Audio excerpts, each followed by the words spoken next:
The crystalline chamber of the Galactic Council hummed with tension as Captain Elena Vasquez stood before the tribunal. Her worn military uniform bore the insignia of Earth's defunct colonial defense force, a reminder of humanity's failed attempt to expand beyond their dying homeworld. Around her, representatives of 12 alien species sat in judgment, their varied forms casting strange shadows under the chamber's ethereal lighting.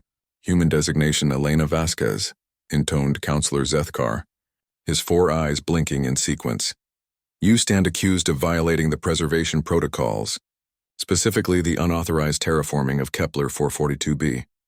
How do you answer these charges? Elena lifted her chin, meeting the alien's gaze without flinching. I did what needed to be done to save my people. A collective rustle of disapproval swept through the chamber. The Veltari representative, her gossamer wings fluttering with agitation, leaned forward. The preservation protocols exist to maintain cosmic balance. Your species was designated for controlled decline following the depletion of your homeworld's resources. This was merciful. Merciful? Elena's voice carried across the vast chamber. You call watching 3 billion people slowly starve to death merciful? Counselor Zethkar's mandibles clicked, a sign of impatience among his kind. Your species consumed beyond sustainable parameters. The Council's decision was logical, necessary for the greater good of the galaxy. Elena had heard these arguments before, during the years of diplomatic appeals that had yielded nothing but bureaucratic stonewalling. The Council, in their infinite wisdom, had deemed humanity too dangerous to allow expansion. Too aggressive, too unpredictable. Better to let them wither away on their ravaged planet than risk them spreading their chaos among the stars. The Kepler colony violated 17 interstellar treaties, continued the prosecution. Unauthorized atmospheric manipulation, ecological interference, and most damning of all, the introduction of Earth-based life forms without proper quarantine protocols. We were dying, Elena repeated, her voice steady despite the weight of judgment bearing down on her. And yes, we broke your laws to survive. The chamber erupted in a symphony of alien protests. The insectoid cricks clicked their mandibles rapidly, while the gaseous ethereals pulsed with indignant colors. But Elena wasn't finished. I want to tell you about my daughter, she said, her words cutting through the noise like a blade. The chamber slowly quieted. Sophia was 8 when the rationing began. By the time she was 12, she was eating synthetic protein paste twice a week if we were lucky. She asked me once why the stars were so bright, but we couldn't reach them anymore. Elena paused, letting the weight of her words settle. I told her that sometimes grown-ups make rules that don't make sense. That sometimes to protect the people you love, you have to break those rules. Counselor Zethkar's voice carried a note of finality. Your emotional appeals change nothing. The law is clear. The Kepler colony must be dissolved, its population relocated to designated preservation zones on Earth. You will face punishment for... No. Elena's voice rang out with surprising force. I invoke the right of testimony under Article 7 of the Galactic Charter. A stunned silence fell over the chamber. The right of testimony was ancient, rarely used, allowing any sentient being to present evidence that might fundamentally challenge the Council's understanding of a case. The Veltari prosecutor's wings buzzed with annoyance. This is a delay tactic. What testimony could possibly... I want to show you what we found on Kepler 442b, Elena interrupted. What your precious preservation protocols prevented you from discovering. Elena activated her portable holoprojector, and the chamber filled with images of the Kepler colony. Not the struggling settlement the Council expected, but something magnificent.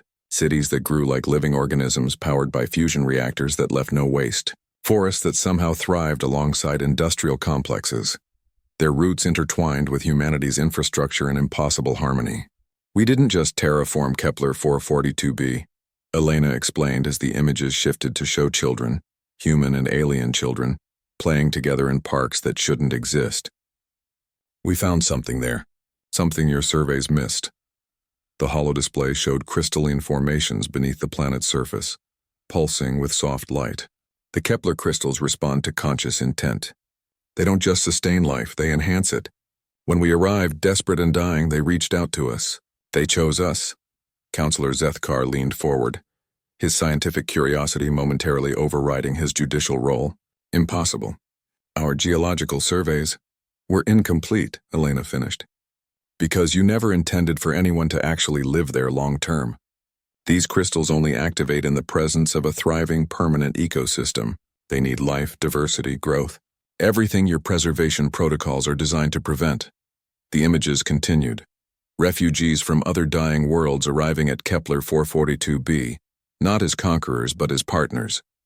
The Zephyrian merchants whose homeworld was consumed by their sun. The Keth nomads whose fleet finally found a place to call home. All living in harmony with humanity and the crystal network that seemed to grow stronger with each new species that joined the colony.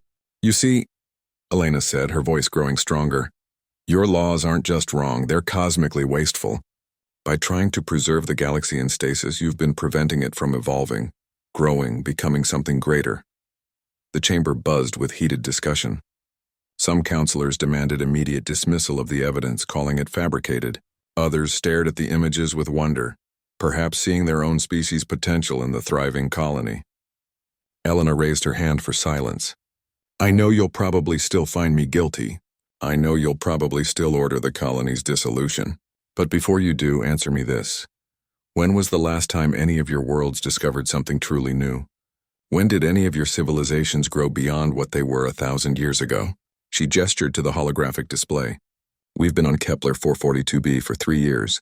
In that time, we've discovered crystal-based computing that makes your technology look primitive, developed new forms of art that require 3 species working in harmony, and yes, we've had babies. Lots of them. Hybrid children who carry traits from multiple species, impossible according to your science. The silence stretched until finally, unexpectedly, Counselor Melthera of the Ancient Archivists spoke. Her species had been spacefaring for millennia, keepers of galactic law and history. The right of testimony requires a response, she said, her voice like wind through crystal chimes. The evidence presented suggests our fundamental assumptions about galactic stability may be flawed. Elena felt a spark of hope, but she knew better than to show it. I'm not asking you to change everything overnight. I'm asking you to let us prove that growth and preservation aren't opposites. Let Kepler 442b stand as a test case. If we fail, if we destroy ourselves or the planet, then your laws are validated. But if we succeed, if you succeed, Counselor Melthera said slowly, then every preservation zone in the galaxy becomes a crime against potential.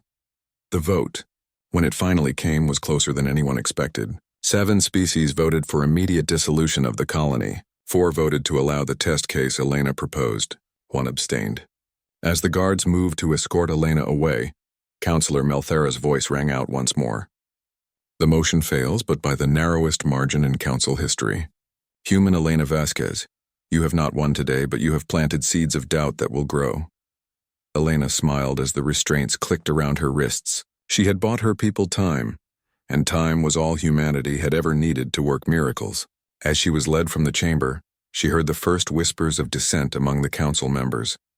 The first questions about laws that had gone unquestioned for millennia. The council had tried to break her spirit, to make an example of human defiance. Instead, they had found their own certainties cracking like glass. Their perfect order revealed as beautiful but ultimately sterile stagnation. And on Kepler 442b, the crystals pulsed brighter, responding to hope transmitted across impossible distances, the hope of a species that refused to quietly fade into the dark.